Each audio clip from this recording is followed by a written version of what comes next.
आया बुढ़ापा बैरी, पड़ी परिवार में ममता गहरी। आया बुढ़ापा बैरी, पड़ी परिवार में ममता गहरी। पोता ब्यालो या मन में रहरी, हेली करवा जो खड़ी, रहेली करवा जो खड़ी। हेर नर दोख दोख लुट गया आगी अंत गड़ी। बुढ़ापे में क्या सोचा है बुजुर्ग? देखो पोता पोती हुए पाछे बच्चे सारा कमांड संभाल लेते हैं और उसके पास कुछ नहीं रहता, केवल आशाएं इच्छाएं रह जाती हैं। तो क्या सोचता हो बूढ़ा कि भगवान पोता ब्याह लो, ये पोता मेरा ब्याह आ जाए मेरी आंखों के सामने, बस आनंद काया हो जाए और एक हवेली बना दूं। वर्तमान के शब्दों में कोठी, एक कोठी और बना दूं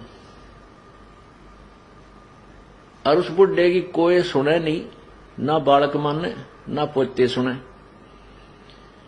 पर उसकी अपनी वह शेख चिल्ली वाली कामना खत्म नहीं होती। तो जिसके पास भक्ति नहीं है, भगवान का नाम नहीं है, उसका बुढ़ापा उसके लिए दुश्मन, और जिसके पास भक्ति है उसके लिए उसका बुढ़ापा मित्र बन जाएगा।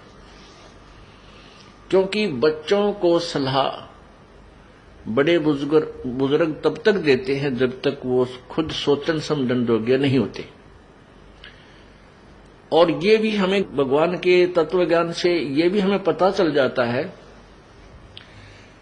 कि इस बच्चे के भाग्य में जो है वही मिलेगा। ना तेरे चीचू करण तक वो कंपत्ति होगा और ना ही किसी और तरीके से। हां, तरीका एक है कि ये बच्चा तेरे वाला यदि भगवान से जुड़ जावे तो परमात्मा फिर इसकी आपत्तियों को हल्का करने लग जाएगा। ऐसा हो जाता है तो उसका तो बुढ़ापा कति स्वर्ग बन गया। ऐसा नहीं भी होता है, बच्चे नहीं भी मानते हैं, तो इस ज्ञान को आधार बना ले, अपनी भक्ति में बाधा नहीं आने दे। बच्चे युवा हो जाते हैं और बाल बच्चेदार हो जाते हैं तो वो बालक नहीं रहते, वो बहुत सोच समझ के कदम उठाते हैं। लेकिन बुजुर्ग ने सोचा है बूढ़ा कि ये नाश करेगा, बस युवा यहां काम बिगाड़ेगा, मेरी मानता नहीं।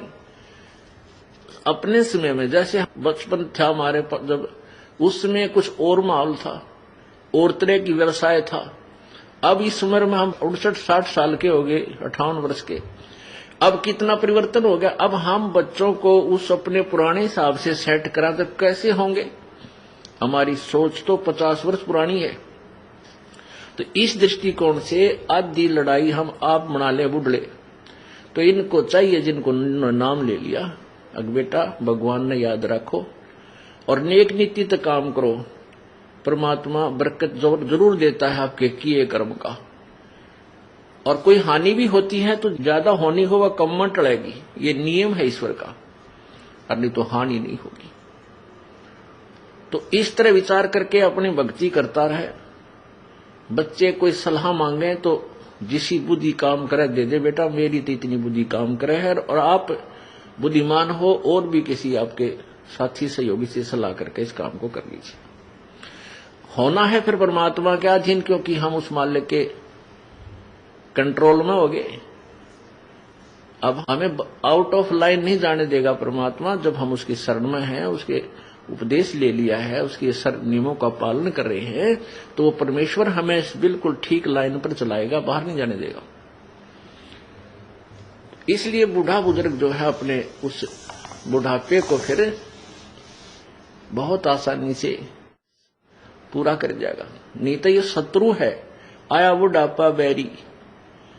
जितना वृद्ध होता जाएगा, क्योंकि 2 बेटे 2 बेटी, फिर उनका 2-2 3-3 संतान है। अब पोते के गड़बड़ होगी तो बूढ़ा दुखी, पोती का होगी तो बूढ़ा दुखी, बेटी का होगी तो बुजुर्ग बुढ़िया दुखी है। तो कितनी कहां तक की आपत्तियां आने के लिए रास्ते खुल गए। और भगवान की भक्ति में जुट जा खूब डट के, और फिर ये भी होगा कि राम नाम पर जुड़ गए तो निश्चिंत हो गए, जो नाम पर नहीं लगे हैं तो संतोष हो जाएगा, भाई अपना कर्म मिलेगा बच्चे को, थोड़ा दुख होगा घना नहीं होगा।